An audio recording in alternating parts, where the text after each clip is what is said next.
What if the key to unlocking your future isn't about chasing success, but becoming the version of yourself that's already achieved it? In this episode, I sit down with Scott Kidd, real estate investor, yacht captain, mindset mentor, and my very first podcast guest back on episode 3. We revisit powerful truths about climbing out of the cave, creating from a place of purpose, and scaling a life and business by keeping it simple. He also shares a chance encounter with best-selling author Dr. Benjamin Hardy, which led to a game-changing conversation on identity, scaling, and shifting from doing to being.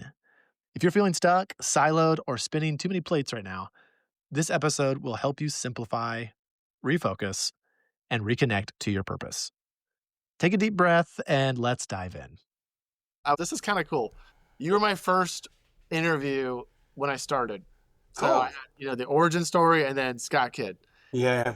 As I was listening to our episode, Scott, I was sort of reminding myself of the positive mindset, sort of humility. Basically, was it Zig Ziglar? Someone said that you can get everything you want if you help everyone around you get what they want. Yeah. Basically first.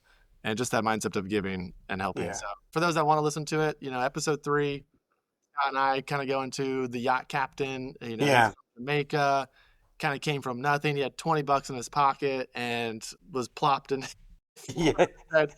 Go. Yeah. So really cool story there. I think where I'm at right now is that mindset comment you made is huge for me. It's because when you start feeling down, or I call it the cave, when you're in the cave, you've lost your routine, you're not connecting with people as much as you have. You got to get out of the cave and get out there. Yeah, you got to get in there. And the longer you're in the cave, I feel like sometimes the harder it is to get out there. Yeah. But I continue to really hit myself over the head with this. You are the one, Kenny is the one holding Kenny back. Yeah. Getting whatever it is that needs to be done. Yeah. It's not this person. It's not anybody else.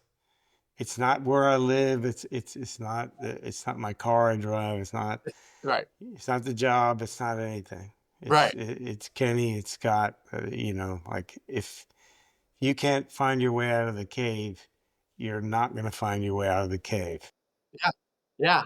I mean, it's good to have support, get your friends to help you, like figure out, who your accountability partners need to be and who needs to kick you in the butt every now and then. But it's you that are the ones that need to make that choice. So anyway, give our audience maybe some things that have been highlights, rather continual things you're preaching to yourself, or some things that you're working on right now that are moving the needle in your mindset. It all kind of is in alignment with that Dr. Benjamin Hardy, that future self. I don't know if you've read his book, The Future Self. Or instead of you moving towards a goal, you think of that future self and you break that down from that goal all the way to where you are now. And then you're always moving, not towards that, but you're moving from that goal to you.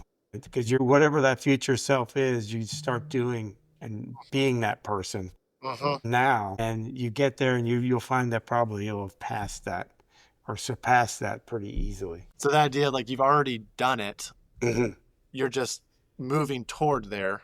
Yeah. So not that you're like, ooh, can I do this thing? It's you're moving from that goal to you now. Because you're moving toward it, you'll start to put things in the way, like, oh wait, I can't get to the next step because I need to have this many houses, or I need to have this. And then you start to get sidetracked. Whereas if I have 1,000 units and you walk yourself back from it, then you're coming from that goal and you just automatically start doing those things, because I need to have, 100 houses a month or whatever, 100 units a month or whatever. So you're already at that 1,000 and you already told yourself that you can do it. So your mind knows you can do it, and you're going to keep doing it, and you're actually not doing it. You're being that person that's already accomplished it. On the Benjamin Hardy conversation, I clicked the episode. I think I probably listened to the first 10 minutes. How did you get with Dr. Benjamin Hardy? How'd that work? Well, actually, it's a pretty funny story. I met him at this Legacy Builders event in January in Palm Beach, and I was there, and I was sitting there, and I looked at him and I was like, where do I know this guy from? And it's funny because I've read all of his books and I know what he looks like. And we're sitting there talking, like I was talking to this guy and about scaling his company. And then he came up and he was talking or whatever. And then we were talking about scaling. I was like, oh, that's really cool. I was like, where do I know you from? And then he's like, well, he's a pretty humble guy. He's like, yeah, I wrote a couple of books. I was like, oh man. I was like, you're Dr. Benjamin Hardy. Love it. I've read all your books. As a matter of fact, the last book you sent, 10X is easier than 2X. You sent me 20 copies and I gave them all out. And then you sent me more. And he's like, you're one of those guys? And I'm like, yeah, I commented so much, I think, on your social media about your videos and your podcast that That is you asked me, and I thought initially that it was a scam. Like, yeah, we'd like to send you these books. Give me our address. And I'm like, well, here goes, whatever. They sent me the books. And then so we got to talking and kept in contact. And he said, well, I'm releasing pre-releasing a copy. I'd like to give you my version of the book, The Science of Scaling right now. And you read it and let me know. And he sent me a copy of it. And I read it and I gave him some feedback. And what I thought of it was, it's great if you're looking at scaling your company. It's just, main thing is simplicity scales, complexity is not. It's just mind blowing that it's that simple. And so he sent me that copy, and then he eventually sent me an audio version. And I asked him, well, I started a podcast. Would you like to be on it? I think, people I know really need to hear what you're saying.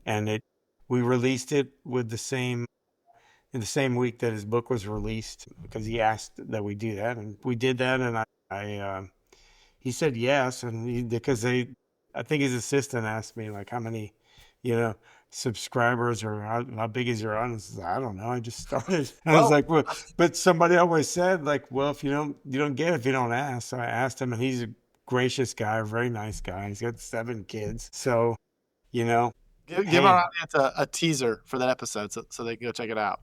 Any teasers for why they should listen to that episode? well, if you're planning on scaling or what we're going to about the future self and everything, we go into that quite a bit. But as far as the scaling, like I was just saying, you know, simplicity scales, complexity does not. Like whenever you got too many things going on in too many different directions, you'll find that you get bogged down and you're not able to scale or you're not able to complete anything. It's that old adage, that if you chase 2 rabbits, you get neither, right? So if you keep it simple, like there's so many stories in the book about like companies that they got sidetracked from what their core product was and they started doing all these other products, and then it kind of the original product started waning.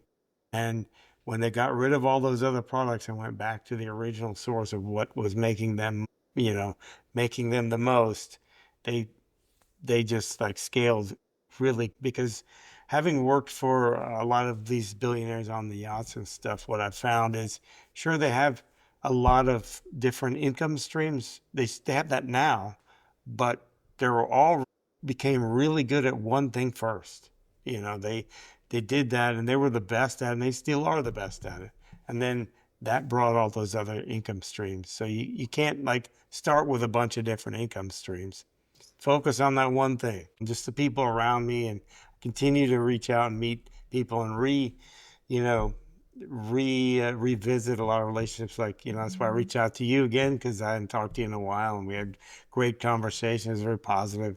And I love stuff like that because it just gives me energy, gives you energy, and then our energy together hopefully brings more people in and stuff like that. And that what things that have that have been going on with me. Now I'm switched gears to where we're just working on development, and we're launching a fund for our projects in Dallas, Cedar Hill, and we're doing some medical office, and we're also doing some hotels. So we have a lot of stuff going on, and but all of it comes down to where it's all development. So I've kind of shifted who I'm talking to, and who I need to be talking to, and just revisiting a lot of those relationships. Things that always help with anything is the relationships. Just get out and, like you said, get out of the cave, go and talk to people, and just tell them what you're doing. Don't ram it down their throat, but talk to them, and hey, one, ask them what they're doing,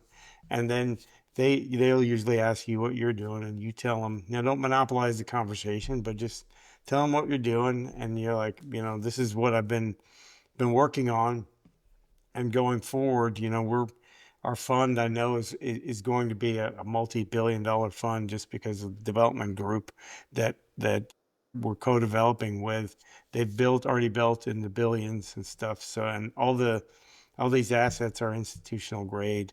And what got me to this point was a relationship with a friend of a friend that I met, which is a good friend of mine now, partner, 5+ years ago, when I was just kind of getting started, and kept that relationship open, because we always had great discussions and talked about good things. And he was always in the development side, and he's had a 10+ year relationship with this developer. They're both from the same town. They've known each other a long time.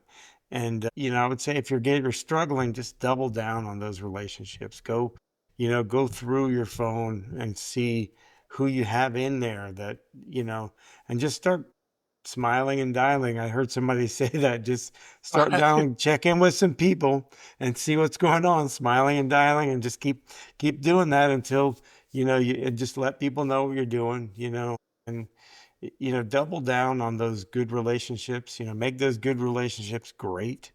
And you can make those great relationships even greater, because if you lead with value and go into it seeing what you can bring to the table, the sky's the limit. The world will open up to you, because if you're giving, you're living. And then once people see that you're giving, people are attracted to that, because if you have that positive mindset, and it makes you feel good to give to somebody. The thing that was a hard lesson for me to learn was, if you're giving, you also have to be ready to receive. If you don't receive, it doesn't complete that cycle. And like, I've always done things I never really thought, oh no, you don't need to do that for me. That's fine. But instead, someone thought enough of me to give something for me, to me, or do something for me, that I need to take that graciously, because it's going to make them feel good. And they've gone out of their way, thought highly enough of me to do for me. And so I have to take that graciously. And I've learned over the last many years that I've always need to get better at that. I'm great at giving, but I need to be better at receiving. Don't just make everybody give you everything, which, give till it hurts. My name's Scott Kidd. Sends to me. No. That's SCOT. That's COTT. You can find me on LinkedIn. Speaking of receiving, here's a free plug. No, Yeah. that is great Contact me advice. down. Well, thank you, because it was a hard lesson to learn. And there's so many things that you can do to keep yourself positive. So many things. Any little thing that you can do for yourself, if you, like we were talking before, is the best investment you can make is in yourself. And if you are happy, you're able to, happiness is contagious. You can make everybody around you happy just by doing that. I would say it's uncommon. And that's why Yeah.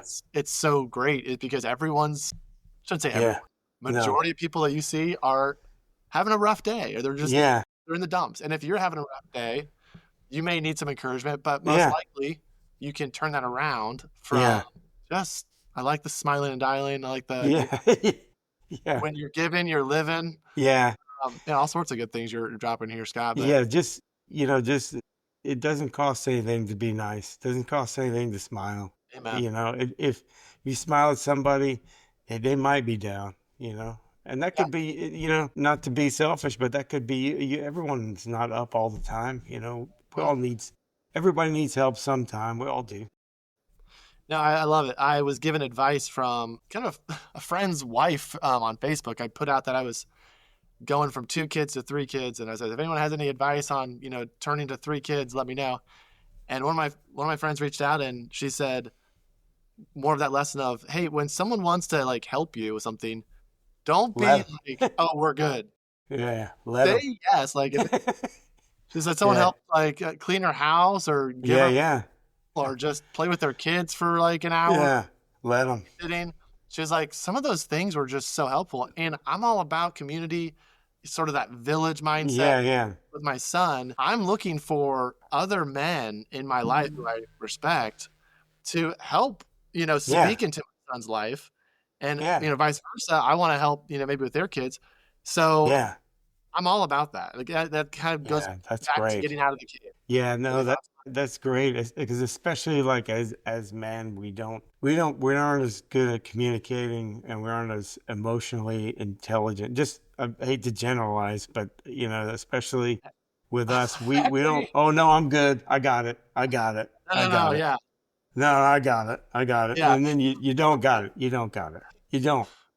Right. You know. Well, we're good at Eh, whining. We're good at Yeah, expressing yeah, our woes. We're yeah, not. yeah.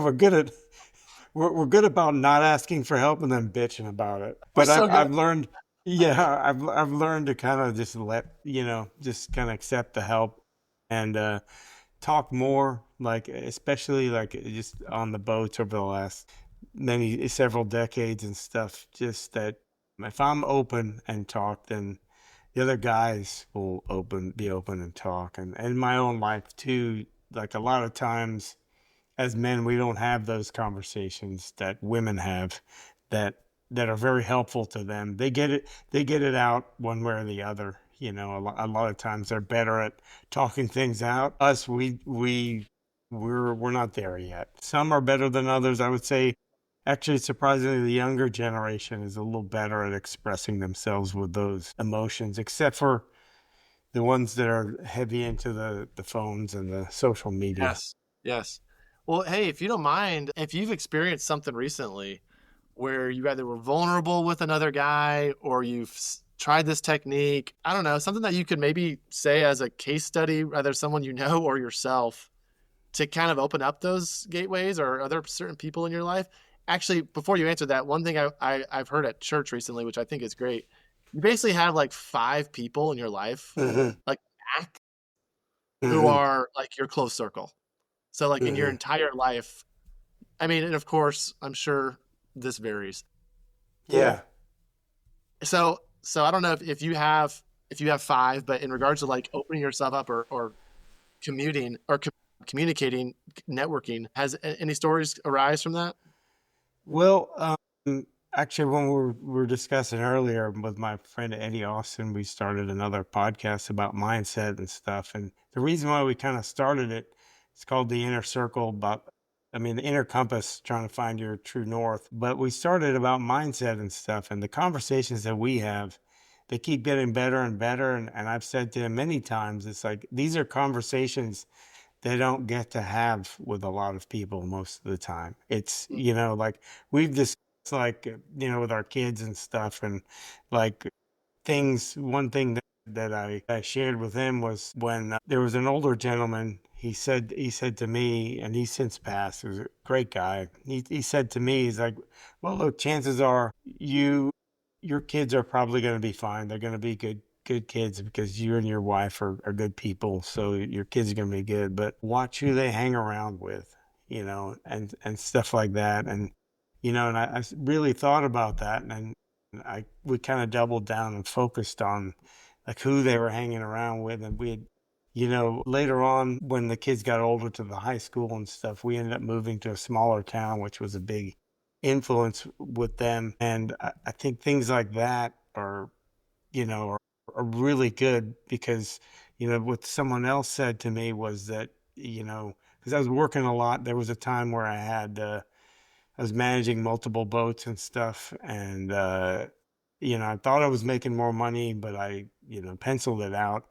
But it was just me by myself. There wasn't any of these apps where you could really optimize all these systems. But what I really needed to do was hire somebody. But mm, somebody said to me, and I forget who it was, they said to me, said, "You know what? You're really working a lot, but the only people that are going to know and realize that you worked late are your kids." And that kind of hit me. And I said that to him, and we both kind of got choked up because I was like, he's like, I need a minute. And I'm like, yeah. I said that kind of brought all that back. So I quit all the, I went back to just one boat because I was just busy all the time. And it kind of brought me back to what was important. And I never really said that to anybody before. Mm. And it was important, I think, for both of us because he needed to hear that too. And a lot of times in those conversations, my younger self probably needed to hear that. A lot of the conversations I've had with him, my younger self definitely need to have. But people probably said them to me, but I was not listening. Yeah, man. I know. No, I'm constantly evaluating, maybe too, I don't know, maybe overthinking things, but my we're in summer, we homeschool. I'm with my kids a lot. Like they're Mhm. kind of there. I work from home, but and I know that's not everybody. I mean, there's like you're saying, like you're out Yeah, and yeah, yeah. my kids are 9 and 4 and 6 weeks, so Six it's a foot. it's a time in our lives. But I want to instill these work ethics and this Hmm. grit with my son because I feel like we've kind of made him soft. Yeah, yeah, We've made his path as easy as we could, and now we're yeah, saying, yeah, wait, he's not trying hard with this thing. yeah, yeah, yeah, But I also catch myself saying, I'm too tired to play with you. I'm too tired to yeah, smile. I'm too tired to give you and there's times to say, hey, you know what, I need to now separate. Daddy needs to work now. yeah, But when we were at I don't know if you were at that race fest, but Jesse Itzler, he said something like, I never want to tell my kids I'm too tired to do something. yeah, yeah, It stick with me.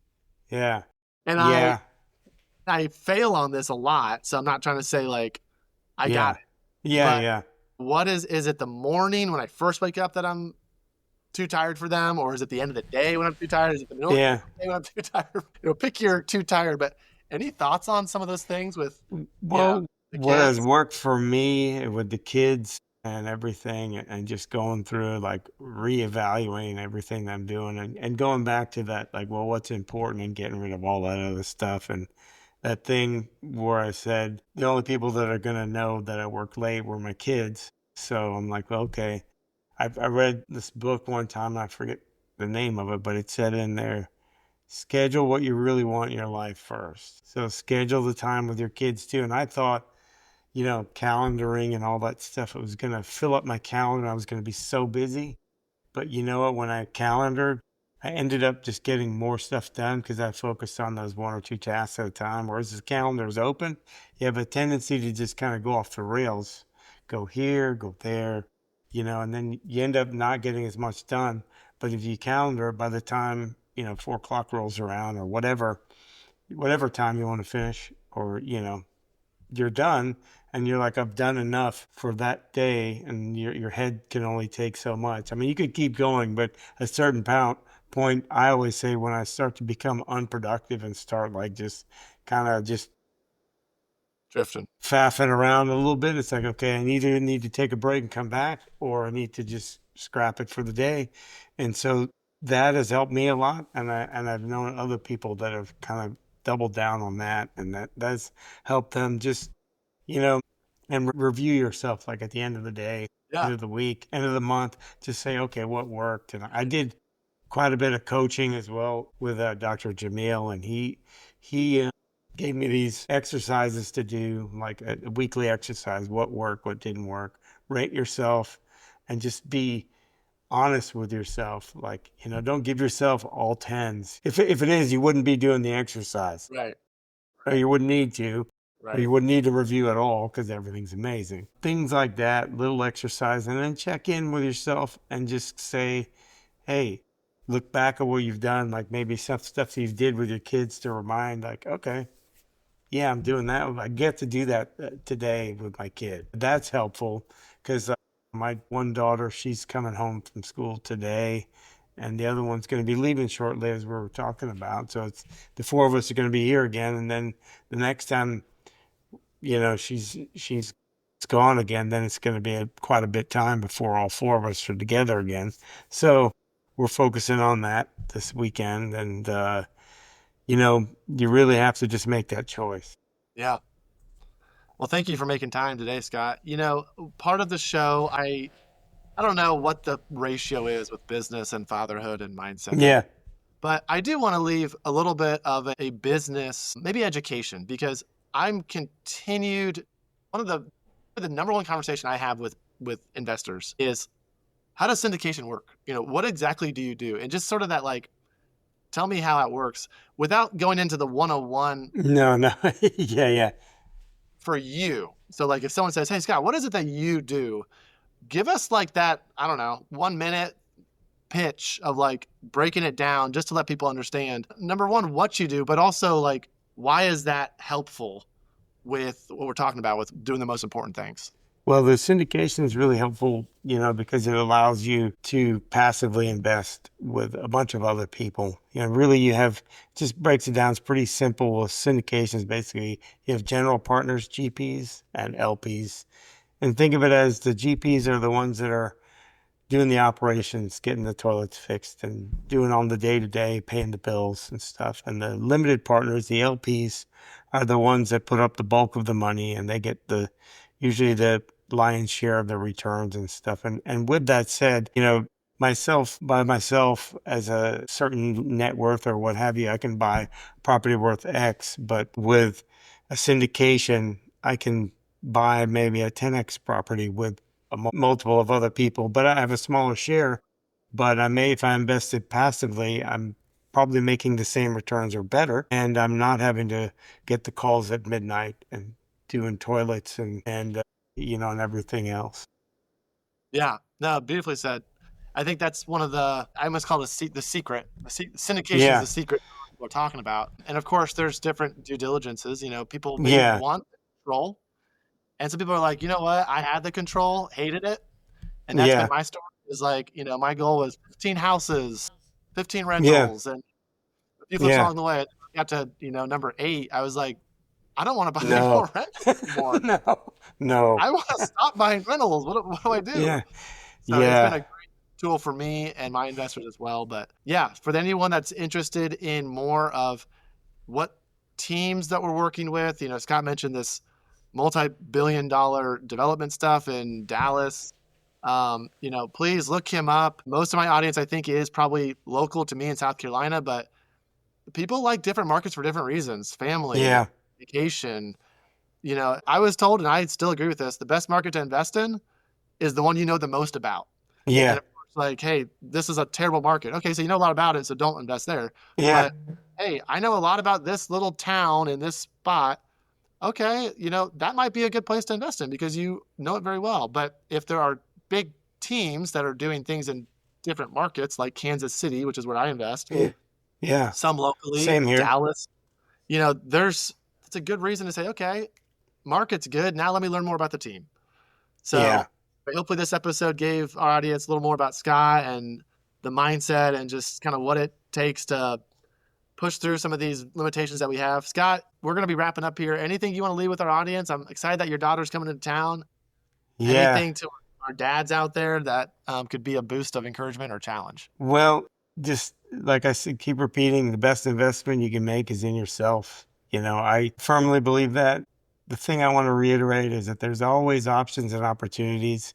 Like you were saying, just get out of the cave and just move forward. Try a bunch of stuff. If it doesn't work, at least you know you don't like that, and you can try something else.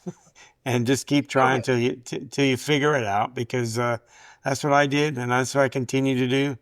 And if anybody needs any help, please feel free to reach out, and we can talk about any of the things that we talked about here. Invest with Scott Kidd. You'll find my podcast. You'll find all my social media links. But I look forward to talking to people. It's always been a very positive experience coming and talking to Kenny. So I really enjoyed it. Thank you so much. Thanks, Scott. And tell everyone, I'll put it in the show notes, but what's the podcast that you have right now? It's the Yacht Captain Investor Podcast, and coming soon is the Inner Compass with Eddie Austin, Finding Your True North. Cool. All right, guys, go and check those out. Scott's a great guy. What's funny is I don't feel like Scott and I have gone very far back in our friendship, but the conversations we've had, I always leave like loving the guy. So Yeah, Scott, yeah, thank you so much for your time, man. yeah. You're welcome, and thank you for having me. I feel like, I know we've only known each other a short time. I feel like we've known each other a lot longer. I don't really know how long it actually has been. Thank you, Scott, and enjoy your time with your daughter today and this Thank you. weekend and your family.